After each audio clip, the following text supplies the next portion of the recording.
So the first section of the pattern is to create this single colour piece at the bottom, the cuff section.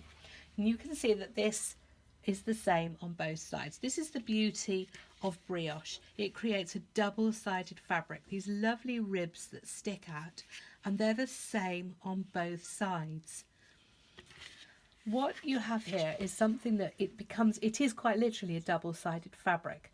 And when you're knitting it, when you work it, you knit one row, which is the front side, and then you turn round and you work the second row, which is the second side.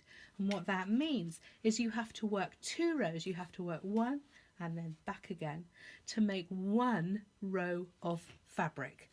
So here we've got 1, 2, 3, 4, 5, 6, 7, 8, 9, 10, 11, 12 rows of single colour brioche.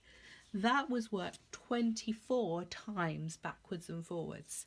So for every row of fabric, seeing 1 stitch worked here, you have to work one side and then the other side.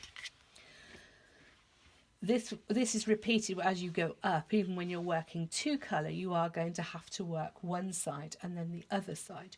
When we work 2 colour, we actually work the front side in 1 colour, the front side in the second colour, then we turn it round and we work the back side in 1 colour and the back side in the second colour.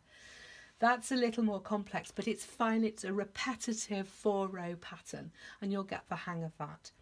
We're going to start with the single colour brioche, and we're going to learn the brioche knit stitch, which is what we use to create this beautiful, soft, lofty fabric. It's got lots of stretch in it. It's really warm because it's got double thickness of wool. It's a fabulous stitch, even just single colour brioche knitted up into anything, any kind of accessory to keep you warm. It's a really, really great and good looking project.